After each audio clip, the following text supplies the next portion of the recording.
one moment, one moment, one moment. Okay, One so we were moment. not. Okay. No, no, we are. There, my screen just went blank now. What happened? Can you hear me?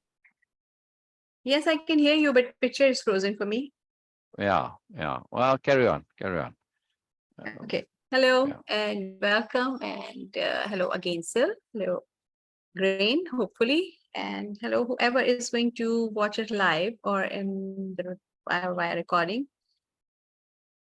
Hello is important, and welcomes are very important, both of them, because greeting people or greeting mourners in life is something the most simple and the most profound way of appreciation. When we greet someone and something in our life with a positive, joyful note, right there we set the tone of our relationship. Right Oh, there. And we can do this deliberately every single time of our interaction. No matter how many times a day we meet, no matter how many times a year we meet and interact with each other, every single time we have this opportunity to reevaluate and reset the tone of our relationship. We can do this. And to set a tone, a positive tone, oh, greeting is a very simple but the most interesting and profound mechanism.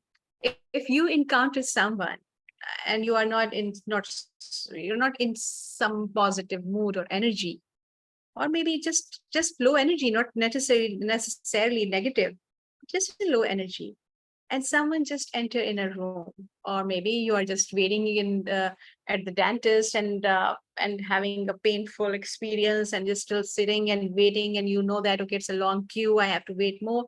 It's quite a stressful situation. I have seen this many times, especially in doctors clinics and dentists, and people are sitting and they get into very low and not so positive energy. But suddenly someone enters, even a doctor is late, just assume that if a doctor is late.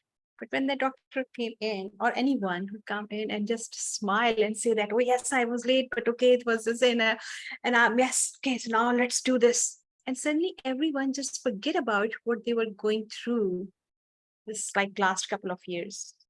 They were just being expressed and they were waiting and it was not fun. And suddenly everyone just get along with that energy, because that person is not influenced with their energy. He or she is coming with the fresh energy, not influenced by the negativity or the low energy circulating in that room or a space. And they just disrupt that. They just pop that bubble, and everybody, even though when we feel we were so valid, we were so right to have that low energy or negative, even in some cases, even then we were we have this subconsciously, we don't want to be there. That's why when someone come with the positive high energy, everybody jumps and try to connect with that.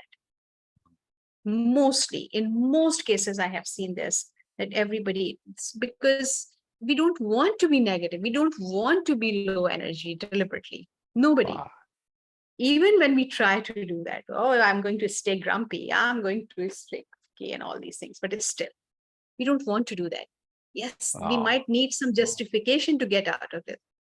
And the greeting, positive greeting, joyful greetings are the first and the most positive note we can pop that bubble of negative or low energy, and we can reset the tone of the interaction. And by setting the positive tone of interaction, we can set the tone of our relationship on a longer run, long-term relationship with your friends, family, colleagues, spouse, whoever. You can do this. We can do this. And we have seen this. Of course, maintenance is needed always. We need to maintain this energy. We cannot just say, oh, yeah, blah, blah, blah, hi, hello, and set the tone and then get Yeah. back to the same nonsense. No, the maintenance is very crucial. But the first few moments are important, and still have this amazing skill to do that. He doesn't need this to to get Yes. something from other people. He just leveraged this Yeah. energy from Yeah. within Yeah. himself. Yeah. I was struggling. I Yeah. am a Bina. very positive person, Yes. and I am very positive and joyful, but Yes, you still, are. prompting Yes. as someone joyful and high energy in first few minutes was a difficult task for me, because I was like, Yeah. okay, oh, Yeah. what this Yeah. person will say, Yeah. blah blah blah. But Yeah. now it is getting much easier and much comfortable and much Yes. innate to Yes. me, because I'm working Yes. deliberately every single day to Yeah. do this, to set a tone and feeling this responsibility that I have this opportunity to set the tone for today's interaction. It's a big Yeah. deal. Even Very. just the simple thing have so many consequences. It's a matter of consequence, sir. Oh yeah. It's a Oh matter yeah. of high consequence. Very high. Yes. Yeah. Um. So today's tone needs to be, as usual, high, positive, joyful energy, and we have that. And Sil Oh, is building up his oh, energy, I guess, by oh. eating during lives. He doesn't care about these things, that he is doing this As appropriate. because As this is appropriate. who we are. But you Yeah. need to Well. fix your corner, Sil, corner of your screen. Oh, You thank you. need to. Thank you. I can't see. I'm glad you can. For me, my video is only showing white. So is that good now? Ah, Well, I can see it on the replay. yes, I can see yes, it in Facebook, but I can't see it on Zoom. I don't know why. This point about energy, yes, of greeting specifically, and having appropriate energy yes. when you are doing something. I have to make a very clear distinction here. Mhm. There's no artifice involved. None. Cannot be. Hmm. Cannot be. Right? Hmm. If there's any artifice involved, phoniness, falseness, acting, pretense, none, it's pointless. Yeah. Now, you say, wow, hang on a second. You are saying every time you come on Zoom, come on live, greet somebody, you genuinely, sincerely are happy and full of energy and excited and enthusiastic and appreciative, etc. Yes, I'm saying that. Yes, I am saying that. How is this possible? That's the question now, right? How is this possible? Yeah. Right, Beena? And it is possible Yes. because of deep, deep understanding of moreness. Before I do that and go into this, I have to say hello with an A. Hello. Not just hello, but hello. Yes. Hellos are hallowed. And who am I saying hello to? Hmm. Who am I saying hello to? Can you guess? I don't know. Somebody who just, well, come on, Beena. If you had to guess on a probability, who am I likely to be saying hello to? To Norma? Thank you. Duh. I'm trying to get Norma. I'm trying to get Beena to see the obvious sometimes. No, I love your hello, Norma. Your hello was ridiculously, absurdly, preposterously, fantastically, awesomely appropriate. Because Beena's opening remarks were precisely about hello being something which is hallowed. Yeah? Look up the word hallowed, Beena, please, if you don't mind. Okay. Like the hallowed halls of whatever, right? What does it mean, hallowed?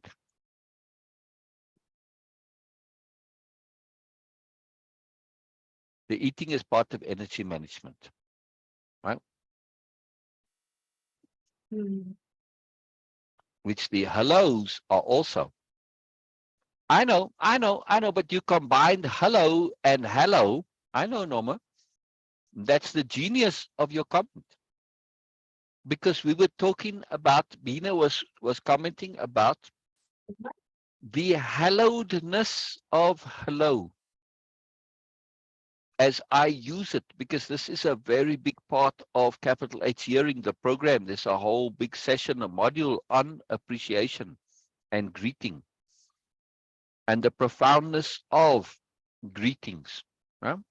Not just hellos, Yes. but goodbyes too. It's a massive Yes. part of that program. And part of it is Mm-hmm. understanding that greetings are something which is hallowed. No, hello is much better, Beena. Norma. Hello is appropriate today because we are talking about hello and hello being combined. Yes, it's a very Hmm. profound thing. So you saying hello there was utterly, incredibly, intuitively, magically appropriate, Norma. Want you to appreciate how awesome it is. It's nothing to do with USA or anything like that. It's about appropriateness. You said hello and it was perfect. It was perfect. It was perfect. Yes. Perfect. It was And it was magical. absolutely connected with what I was sharing before, as Exactly. Syl says. Exactly. Exactly. Huh. Well, it's magical. And It's this is important. magical. We don't care where they come from. Huh. Yeah. Okay. By the way, as you asked that, okay, to search for hello, in No, hallowed. Bill Hallowed. Sebastian, yes, hello, okay. Hallowed. Hallowed. Not hallowed. Hallowed. Hello, Hallowed. Yes. Or the word hallowed. hallow. Hello. Yeah. Yeah. So the spelling would be H A HAL. L H A L L Yes. O W E D, or without the ED. Either way will work. Okay, hallowed, meaning made holy, hallowed, crowned, greatly Yes. revered and honored, Greatly revered and honored. and Keep going. honored, revered and honored. Thank you. Keep going. This is from the Bible, to render sacred, to consecrate. And this word is from the Saxon and properly means to make holy. Wow.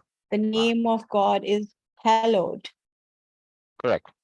But you can hallow anything. They're just using examples from religion, Yes. but it applies all around the world. It's not only a Christian word. Right? Okay. Point being, Yes. to make holy or revered and honored. Yes. Yes. Now, for me, and you also now, as you've adopted this, and because you understand its value and its magic and its power, you have come to understand that when we regard hello as a hallowed word, as an hallowed activity, in other words, greeting, from a capital H hearing perspective, from the new nobility's perspective, greetings are hallowed activities. They are activities which have been made holy. That's the point with hallow. You're making it holy. You're ascribing holiness to it. You're ascribing reverence and honor and profoundness and moreness and joy and beauty and appreciation. All of that, right? So hallowed is a wonderful word here, because of course there are many other words that work, like reverence, honor, etc. But hallow is so appropriate because we do want to treat greetings as a holy activity. Because if I'm greeting you and my greeting is a holy activity, by extension, I am treating you as holy, as reverent, as honored, as appreciated, as magical, as mourners. Right? But hallowed is so wonderful because of its overlap with hello. Right? It's incredible. It's incredible how fantastic this is. Yes, it's too fantastic. And to understand that greetings are hallowed activities. When we understand this, we're bringing to bear, to leverage a mindset that when I greet you, I am saying, what a profound magical opportunity I have to interact with you. What a joy. How privileged am I? How blessed am I? How honored am I? Right? How reverent am I to be in the company of you? That you have come into my life, the opportunity, or I'm coming to your life, but the fact that I am able to greet you is a fantastic thing. It's a hallowed action, a hallowed activity. Yes. Does this make sense? Yes, absolutely. Norma says hail and higher. Hello. Go back to hello, please, Norma. Hello is too fantastic. Hello is appropriate here. It is the incredible magic of what we are talking about, right? So hello is like saying good morning. Yes. And I will from now on update to say hello, not hello. Yes. But hello has its own peculiar magic. Yes. Hello world. Yes. But occasionally we'll say hello Yes. as well. This is a most incredibly magical thing. Yes. And the reason that I'm saying this and making such a point is because when we understand what we are doing when we're greeting in this way, we are shifting our perspective and understanding to be one of deep joy and appreciation, gratitude, thankfulness, understanding, awareness of the fact that we have something incredible. We take the incredible for granted. Yes. But to have this interaction with somebody on a daily basis, just because it's daily, does not diminish its incredibleness one iota. Yes. We need to interact with others as if this is the first and only time. Every time. To treat it in that same specialness. This is why greetings are so profoundly important, because they set the tone, they set the mindset, they set the attitude of never, ever taking the magic for granted. Never, never. Hello, Farouk. And never to take saints for granted. Beena's brother is a saint, by the way. Not in any holy Yeah, or yes. religious sense, but in the sense Yes. of that he does mourners every single day. He does it with joy, with beauty, with grace, without complaint. And he's just a saint. He's just a saint. Yes. It's just Yes. amazing. Saint Farouk. Yes. Yes, he Yes, is. it's wonderful. It's really wonderful. All right. Again, see, it is this understanding and appreciation of mourners. Why would I not want this in my life? Why do I want to get blasé and jaded about magic? This is the greatest crime ever. To me, this is true crime. This is true crime because it is the most profound, horrible waste. Yeah, yeah. Norma, it really doesn't matter where it comes from. We're not interested in where it's coming from. It really doesn't matter, Norma.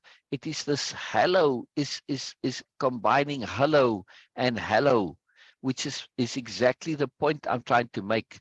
That hello is a hallowed activity. Yes. When we can deem it to be such, because that's the point of hallowed, is that you are deeming something to be holy. You are saying it is holy. You are ascribing holiness to it. And when I greet you, Norma, right? When I greet you, that is what I do in my greetings. You don't hear it because you see it typed, but Beena gets to hear it.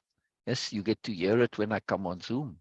But now you understand what's behind it. In other words, when I treat you as holy, I'm treating you as an angel. Yes. Right? to have this understanding of treating others as angels. It's not just a theoretical mental idea. It needs to be practical. Here we come back to that practicality that I was explaining to Joseph. It is of practical benefit for me to regard you as an angel. Because for one thing, you're holy. I have reverence. I have honor. I have appreciation. I have depth of just joy to be interacting with us. How is this not a fantastical thing? When we understand how the fantasticness translates into practical benefit. My day is enhanced every time I interact with you, every time I interact with Beena or Joseph or whoever. Everyone's an angel. Yes, everyone's an angel.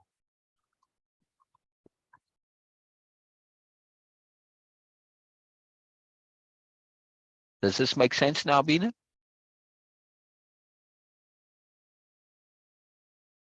I mean, does it connect all the way around? Yes? You're muted.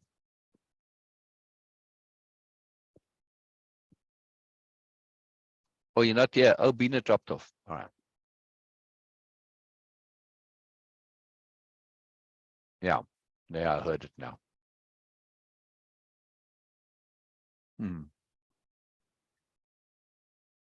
Grain took when I said, oh, Beena dropped off. It typed it as Beena, one word. Now, in Japanese, O is an honorific, a profound honorific regarded for their saints or great teachers or whatever, right? Like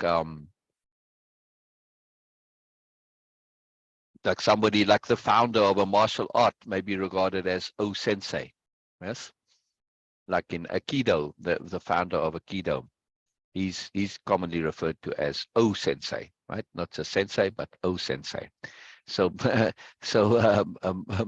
inadvertently, Grain, the transcription service, inadvertently put Beena there because I said, oh, Beena's dropped off and said Beena.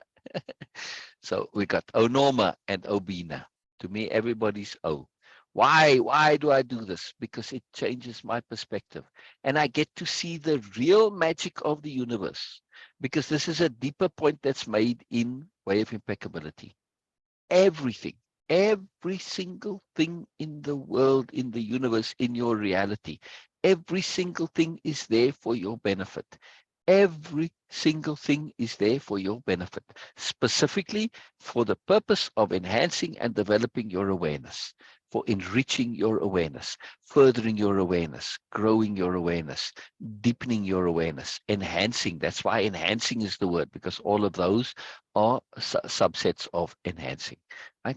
Enhancing is to make more special, more extra, develop, but deeper and thorough and more comprehensive, more delicious, enhanced, right? I mean, you can have a chair and it works, but an enhanced chair, oh man, those are really awesome. Yes. Anything that's enhanced is bringing you into moreness. And this whole point of this every single thing in the world is there for the purpose of enhancing our awareness. So how can we not be appreciative of this? In other words, we live in the most incredible, profound, magical, wonder, awesome, and this is where holiness and reverence come from. Yes. But when we take out the religious aspect, we don't need to have religion to understand this, because you can go and test this theory of mind. Well, it's a theory to me, but to you say, well, it's still, let me go and test it, because it's just an idea, it's hypothesis. Maybe you've proven it to yourself, but I need to prove it. Please do. And the moment you go and look at everything through this understanding, it's there to enhance and develop your awareness. You're going to quickly say, oh, yes, oh, I see others, oh, wow, oh. And suddenly your world changes, right? When you understand, when we see, when we have this profound, incredible, just wonderful perspective shifting, our whole world changes. Suddenly we live in a different world. We live in a magical, awesome world that is made for our benefit. Personally, individually. Incredible. The most incredible thing. Hello, Norma. Hello, Norma. Now, To greet you is a profound thing, Norma. That's why you often see me just type, hello, hello, Norma. So I say it twice or 3 times sometimes, 4. I am appreciating the moreness with reverence. Yes, with this holiness. To me, people are holy. The world is holy. Not in a religious context, but in the concept of it being profound, reverential. Yeah. Religion just co-opted these ideas, yes, and put it into a hierarchical format. But when you remove the hierarchy and you come to the underlying, the core, the purity, that's why these angels in the story are from the time before religion came and corrupted it all, right? And that was the pure heaven. It's in the story. It says pure heaven, yeah, because pure holiness, pure reverence, pure honor, these are magical things. And nothing to do with hierarchy. They're about appreciation. Yeah.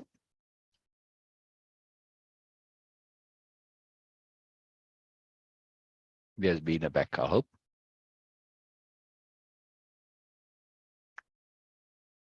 Benabulous, are you back? Hello? You are.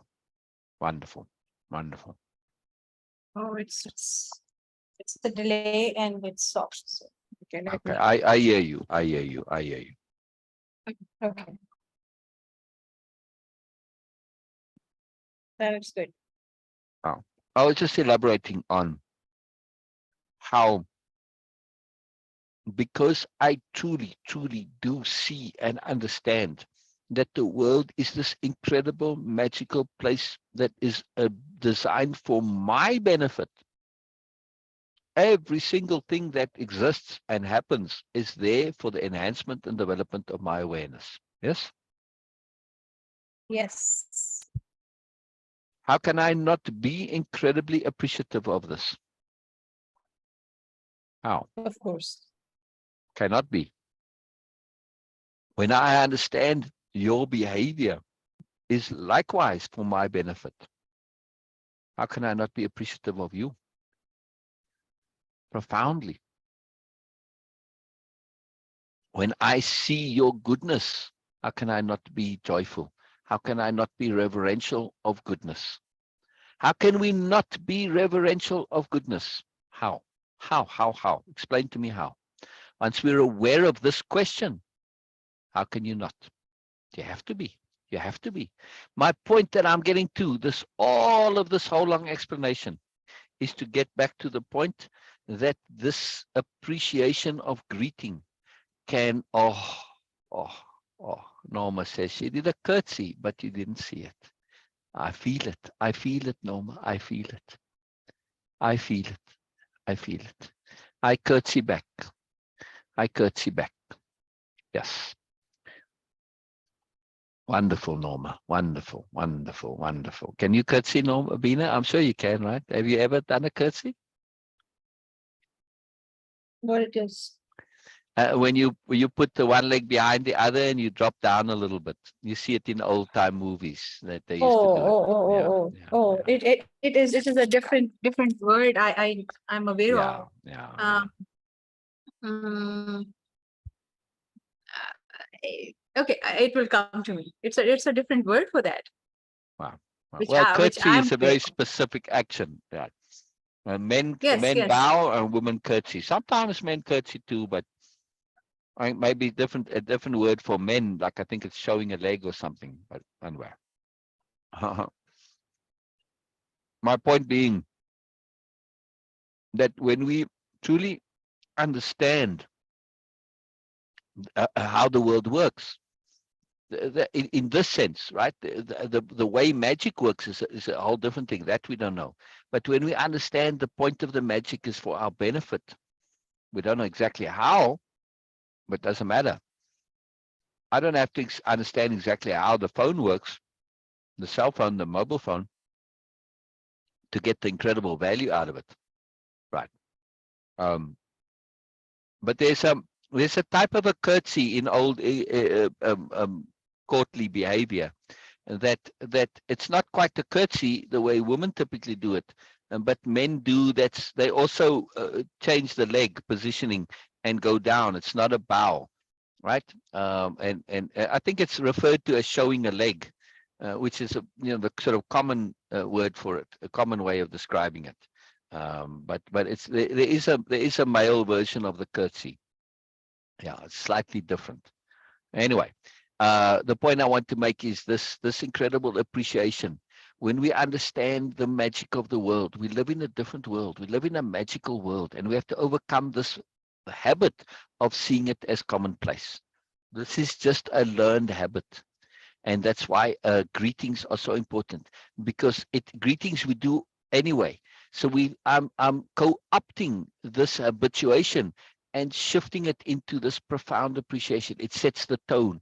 And when I'm aware of it and I have to end with the same tone, I maintain it, and it maintains my appreciation. That's why hello world, because you can say hello world all the time, but you're not saying, hello world. No, it's an act of a profound, hallowed act. You're greeting the world with all of the appreciation and the profoundness and understanding and awareness of the brilliance, the awesomeness, the magic, the incredibleness that is our reality. Yes, and also this appreciation for understanding this and being aware of it, because man, what a waste, what a waste, what a loss, what a tragedy to not see the incredible magic of the world. Yes? Yes. This is new nobility living, right?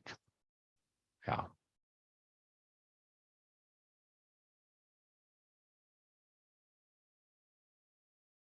Yeah. Very incredible thing.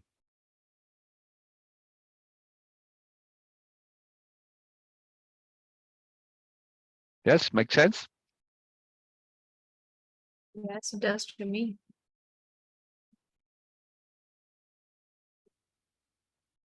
Yeah, it's a big deal. It's a big deal. So this is not an idle thing. It's not just a nice idea.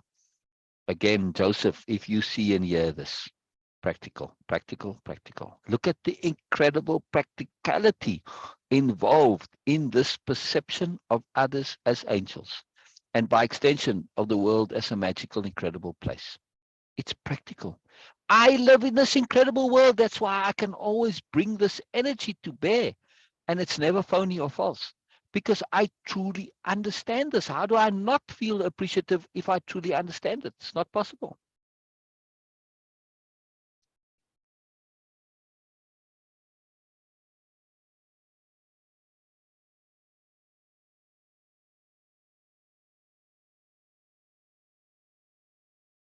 Right? It's not possible to not be appreciative when we truly understand. Yes?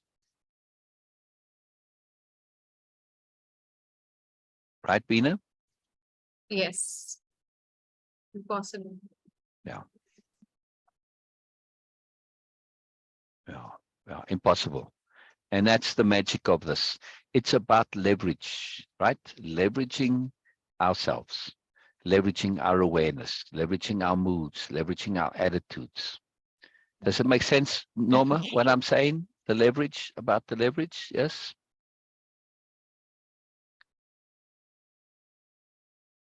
Oh, good. Yes, says Norma. Good, good, good. Wonderful. This is the new nobility living. That's why, look at the background behind me. Huh? Celebration, joy, maximizing. It's their way of giving back, as it were. Huh? Oh, okay. Oh, now the word. I remember the word genuflecting. I guess that is the word. That's it. That's it. Genuflecting. That's it. That's it. Yes. Yes, because Yeah. okay, this is something very very interesting, and I want to share this with you. How I come to know this word. Um, I had a friend, a very special friend, Paul, and we were discussing. We used to discuss. We chat about so many different topics. He used to share the Jewish religion and Yeah. culture and understanding, and also he asked me about Islam. and differences and the mutual things about Christianity, Islam, and Judaism. Also, some about philosophy, and he actually guided me once through that. Okay, always just do more than what you have committed. Try to do, and some other thing, and then some fun stuff also.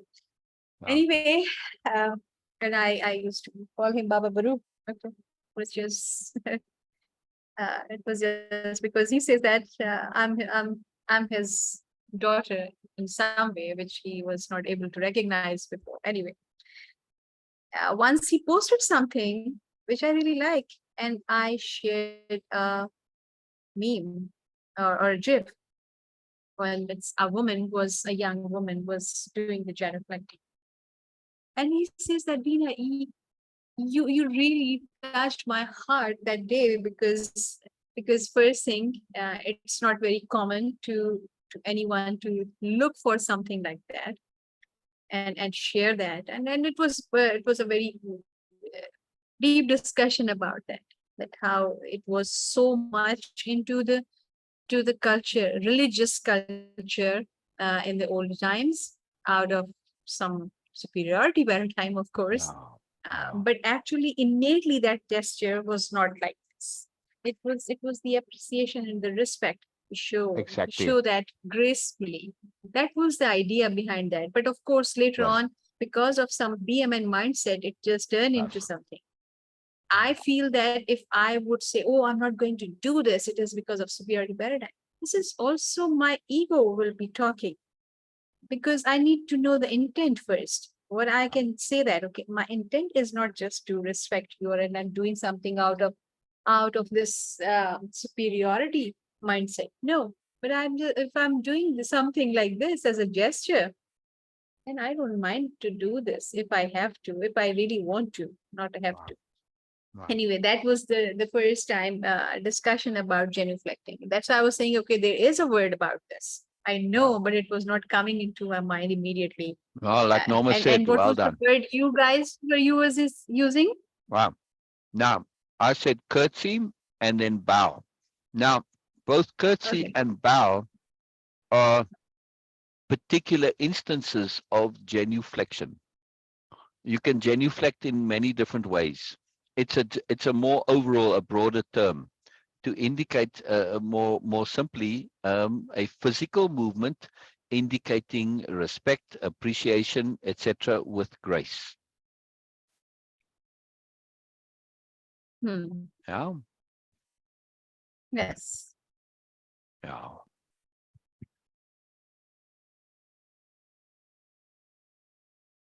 What word needs a hyphen, Norma?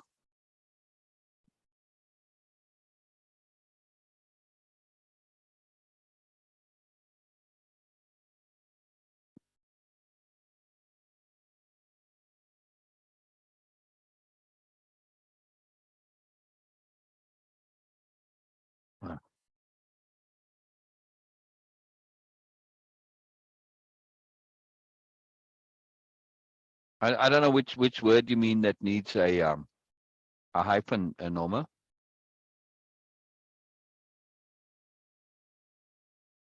Oh, overall.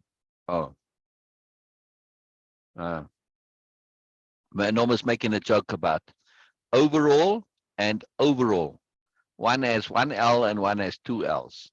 Overall, as it's usually written as one word, means overall, everything. Overall, which has got a different accent and the emphasis, right, is slightly different, right? That's with one L. Overall, that's something like mechanics use a a piece of clothing to protect you. An overall, yeah. There's one L, yeah. Overall and overall, different pronunciations, right? All right, I love this. The main point I want to really emphasize again is that this profound energy of greeting, it comes as a consequence of understanding the worldview of the new nobility. Yes? Yeah. That's the point. To understand how they look at the world, how they understand the world. It's not just a perspective. It's a proven point to them. Right? It's a point of understanding, not just a point of perspective. I don't believe the world is. Overall that you wear should have only one L, Norma, as far as I know. It's always how we spelled it, one L, and overall is two L's. Overall, one L. But maybe I'm misremembering.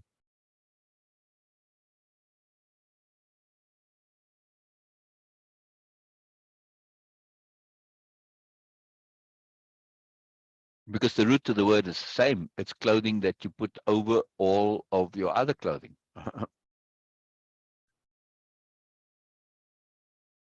I thought over time the other L got dropped. Anyway, for the new nobility, this understanding of the incredible magicness of reality. It is not a belief. It is an understanding. Did Beena drop again? Probably. Right? It's an understanding. It's a deep, deep, profound, magical understanding. So to them, it's not an idea, not a belief, not something, not a perspective that they shift to. None of that. It's a reality. It's a reality. That changes everything when things are a reality, yes? It changes everything. Absolutely everything is changed. It's a very, very big deal and a very big difference. Very big difference. Yeah. And this truly is why I want to write the story in this way, right? Because of this practical benefit. Hear me again, Joseph. Hear me again. I'll repeat this over and over because it's very easy to assume that this whole story, this whole idea is a nice theoretical thing, but not practical. No, in this instance, right? This deep understanding of the deeper magic of the world. This is incredibly practical. It transforms one's life. And look how, for me, I can bring this appreciation because I really do understand that, yes, I see you as an angel. Yes, you're in mortal form and you're not aware that you're an angel and you behave like a mortal. And yes, you can be full of nonsense sometimes. But just because you're being full of nonsense doesn't mean you're still not an angel. You're being full of nonsense because it's for my benefit. Even if you're not aware of it, I am. Yes. So how can I not be appreciative? How can I not? I have to be. I have to be. You know? And this changes my interaction and my relationship.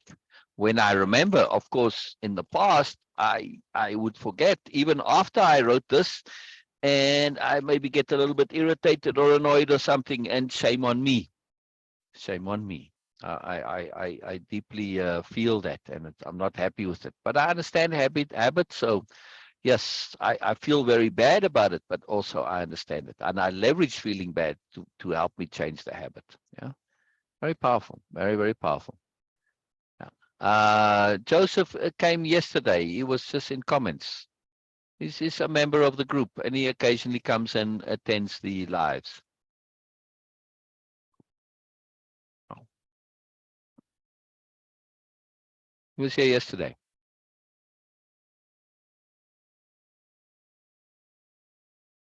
Had a wonderful interaction. He shared very, very cool comments. Oh. Well, talking about judgments and understanding the delicacy, the nuance, the discernment when it comes to judgments. Joseph Ross. You want to look him up, Noma? So I shared a bit more because Joseph asked about the difference between between appropriate judging and inappropriate judging. So I had a few quotes here, which I'll read on that topic while we wait for Beena. Judging what is right and good for us is what defines our morality, discernment, ethics, and is the core of our deep sobriety, whereas judging what's right and good for others is nothing but presumptuous arrogance. Beena Noble, Biella Noble, or Beena Noble, that will work too. Wow.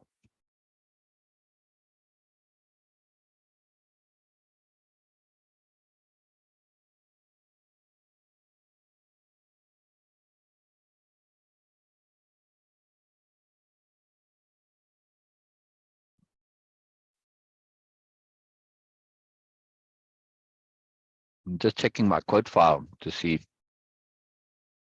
something.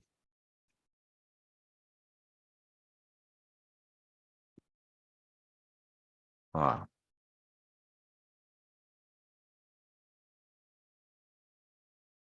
These didn't update. I thought not. All right.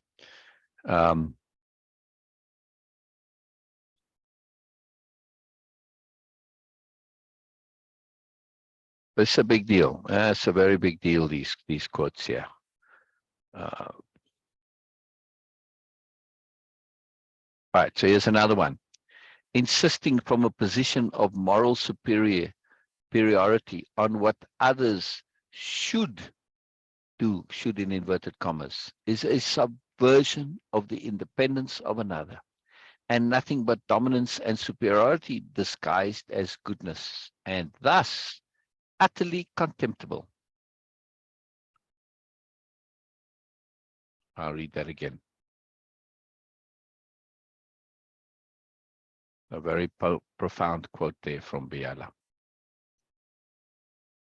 Insisting from a position of moral superiority on what others should do is a subversion of the independence of another, and nothing but dominance and superiority disguised as goodness, and thus utterly contemptible. Yes, yes. Don't presume you know what's right for others. You can share what works for you. Yes. You can make observations about people's behaviors. You say, if this, then that. If you touch a hot stoveplate, you're going to burn your hand. Right? You could say that. If you're going to insist on being dishonest, it's going to come back and bite you. We can say that, right? Those are observations of fact, not the moral judgment. Yes. You can decide for yourself if you're willing to pay the price. That's your choice. That's effort reward, which is always personal. Yeah. Always.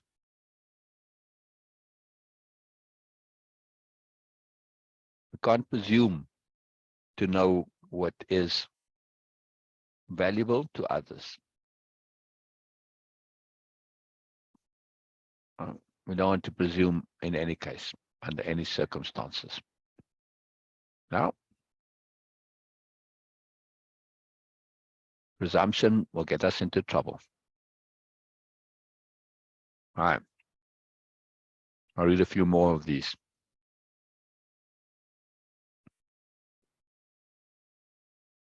The core of it all is understanding that things in themselves are just tools. How we use them is what matters. Judging, judgment, discernment, morals, etc. All the abstract qualities also are likewise tools. Yes?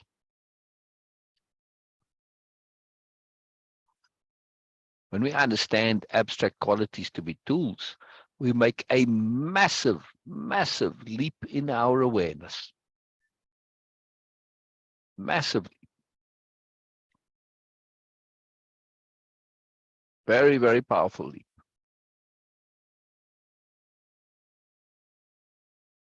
I mean, how many think of judgment as a tool? How many think of morals as a tool? Yes. But when we understand this, it's anything can be used appropriately or inappropriately. Yes, like judgment. It's not judgment itself that's the problem. It's inappropriate judgment that's the problem. Yes. Does that make sense, Norma?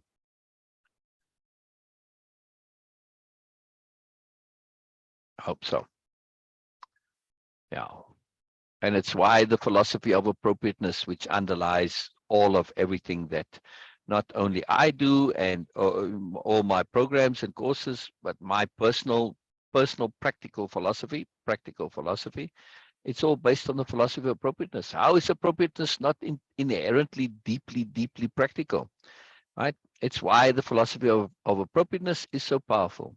Having the awareness to be able to discern appropriateness, especially how it is relative to motivation and context, and can thus differ, is crucial. Tool using is all about applied appropriateness in its practical application. Right? Make sense? Make sense? Make sense? I hope so. I've got a few more. I'll read them in a moment. I'm just adding these here. Two excellent.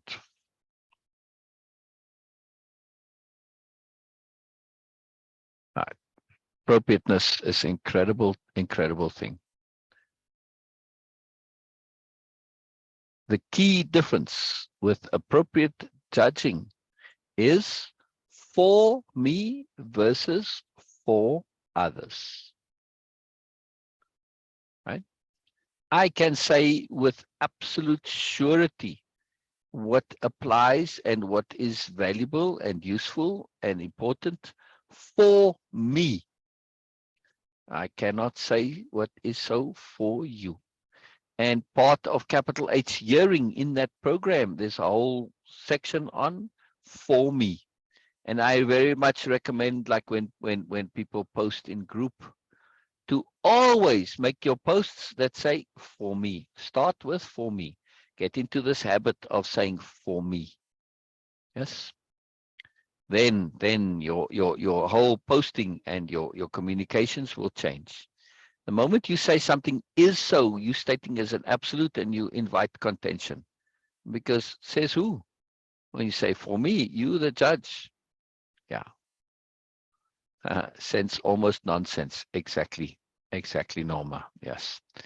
But when I say for me, I am the authority on what is for me. It's the only thing that I'm truly an authority on. Yes. But the moment that I say for you, I'm now just being arrogant. Yes. This is just presumption. Just idiotic presumption. And we don't want to be presumptuous. Yes. Yeah. Right. And again, that's where the key difference for appropriateness comes in. Yeah. All right. The motivation behind the judgment is crucial. When done for purposes of improvement, learning, growing, etc., good. To reduce to simplicity. When done for hierarchy and dominance, etc., bad. One has a real, one of them has a real practical benefit, the other has a bullshit benefit. Yes. Yeah. When I'm judging others, this is just ego superiority, saying, look how clever I am, look how wise I am, blah blah.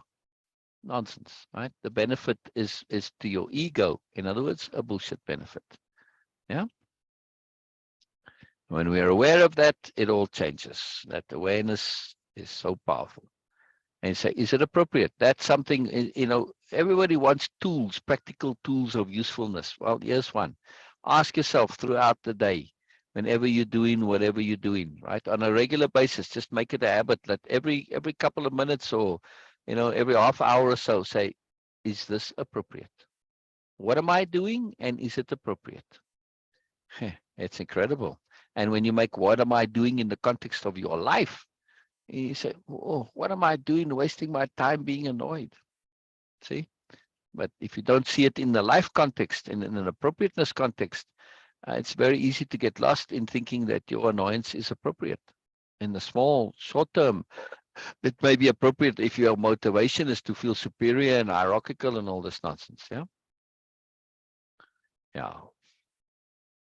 Oh, this is a quote that is a long old quote in my quote file. Whenever we say that's a judgment, are we not then ourselves making a judgment? Yeah. We can't really get away from judgments. Biella Noble. Yeah. It's something that people forget. Oh, don't judge. Isn't that a judgment that you just made to say don't judge? It is. But of course, they don't acknowledge this, right? Yeah. Right. Fine Noble has something to say on this as well.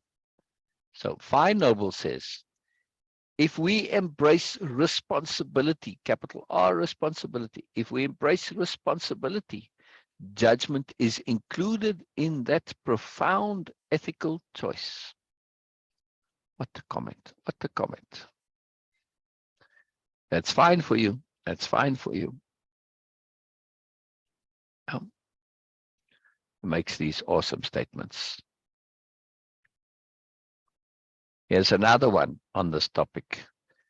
Learning to welcome judgment liberates us. Discernments of the new nobility. Likely that was originally a fine quote, but it got included into Discernments of the new nobility. Now, very powerful. Yeah, learn to welcome judgment. If you live impeccably, how can you not possibly welcome judgment? Bring it on. I love it. I want to be judged. Please judge me. Please judge me. Because if I come up short, then oh, that's what I got to work on. That's what I need to pay attention to. Fantastic. What a bonus. What a benefit. What a bonus. Yes. See, all in the perspective. All in the perspective. We are so afraid. Afraid of what?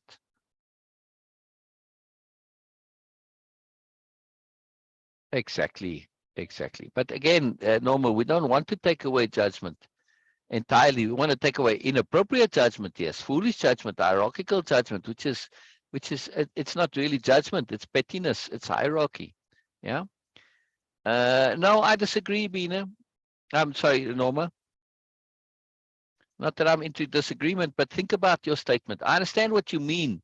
They don't judge the way people normally use the word judge. But you yourself do judge and you love. Why? Because you need to judge in order to be moral. It's what defines your morality, or defines your ethics. The act of judging is what makes you able to say, this is unethical, this lacks integrity, this is not impeccable, this is not good. See? You have to have it. Can't get away from it.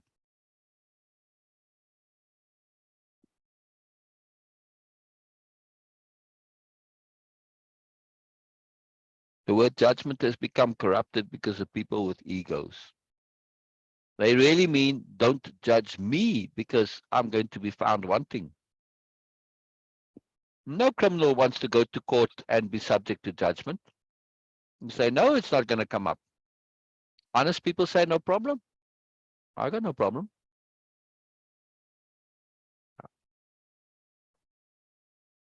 People who judge, people who love aren't inappropriately negative. Yes, that's true.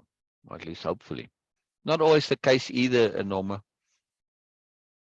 Love has to be with awareness, because a lot of people do all sorts of terrible things in the name of love. Their love in itself is a judgment.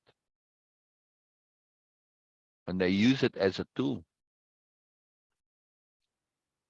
Hierarchical BMNs, right? They use their love with their children, for instance. I love you, you're good. And you're getting rewarded. I don't love you, you're getting punished. I use it as a leveraging mechanism to manipulate. Not cool. So we have to peel away the layers, Norma. These words like judge, it means many things, and we have to be careful when we use it to make clear which meaning we use, right? So people who love don't inappropriately judge, but they certainly have to judge. Otherwise, what are you loving? You don't love evil, do you, Norma?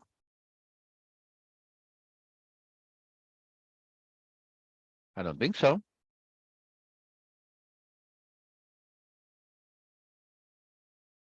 Right. Exactly. It's not about right and wrong, Norma. Nothing to do with right and wrong. My understanding. See? My point is, you said people who love don't judge. And yes, that's true in the way that you mean it, but it's not true as a statement actually written, because they don't judge inappropriately, yes, but they do judge appropriately. You don't love evil. That's an appropriate judgment, is it not?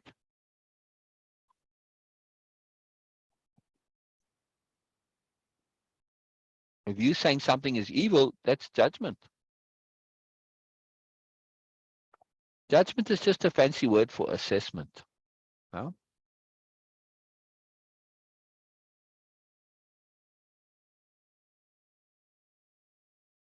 Make sense, Norma?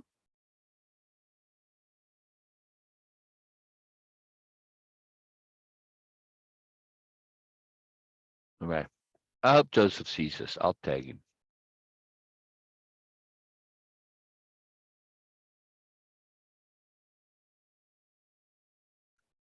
I love Joseph. When he does come, I wish he'd come more.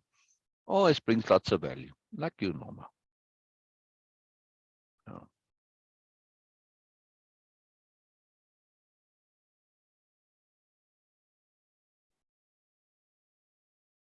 Very cool. Very cool. Yeah, yeah, yeah. Very wonderful. Very wonderful.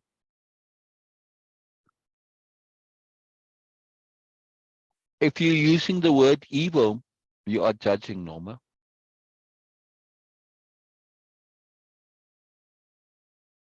You can't get away from judging.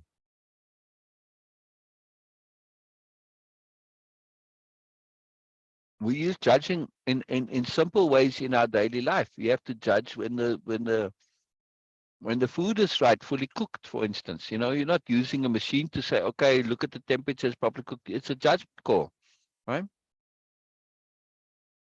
When we're walking and, you know, can I step on this thing? Will it bear my weight, etc.?